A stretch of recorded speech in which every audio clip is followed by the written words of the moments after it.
And joining us now, Senior Fellow at the Eurasia Group Foundation, Mark Hanna. This morning, the foundation released its results of a survey of the perceptions of American democracy abroad. This is something that's really fascinating to me, and I'm wondering what you found, especially given the January 6th hearings and the ongoings of the Trump years, where there was a real anti-democratic wave among the Trump right in America.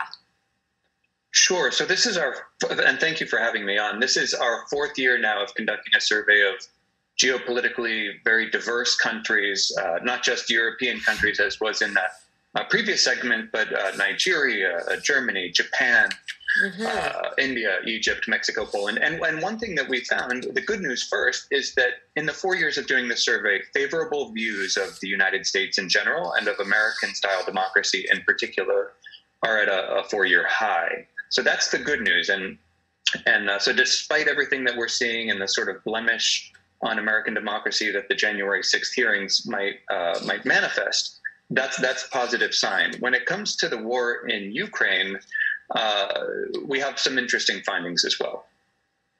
Okay, I'd like to hear about that. And also, what's the bad news? Okay. Well, the bad news is there are drivers of sort of unfavorable views of American democracy. One is we asked what would make a sort of democracy more attractive in your country. The gap between the rich and the poor in the United States was the number one thing. But we also found a strong relationship and a statistically significant relationship between resentment over America's hard power and negative views of the U.S. in general. So that is, if the United States foreign policy was more restrained, people who chose that were more likely to have an unfavorable view.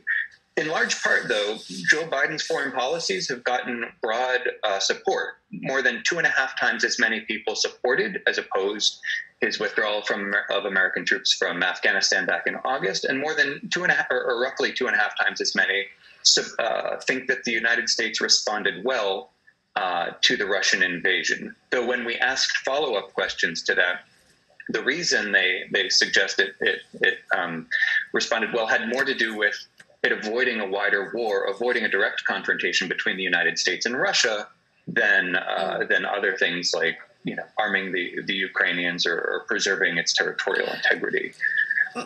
Mark, can I get back to your point about democracy? Because during the end of the Trump administration, there were times at which the U.S. was downgraded from being a strong democracy to being a fragile democracy by groups looking at democracy, for example, in Sweden didn't give the U.S. a very good rating. Are you suggesting that from your surveys now, American democracy looks more solid? It does to people in these 9 countries that we surveyed, and granted, this is not there are roughly 200 countries in the world. This is very populous countries, very diverse countries, but it's not representative of the world as such. But apples to apples comparison, comparing the views in these 9 countries over the past 4 years, yes, views of American democracy are higher than they've been. Some of that might be attributable to Joe Biden versus Donald Trump. Some of that might have to do with specific policies of the Biden administration that people like. Interesting. Senior Fellow at the Eurasia Group Foundation, Mark Hanna, thank you very much for coming on this morning. We appreciate it.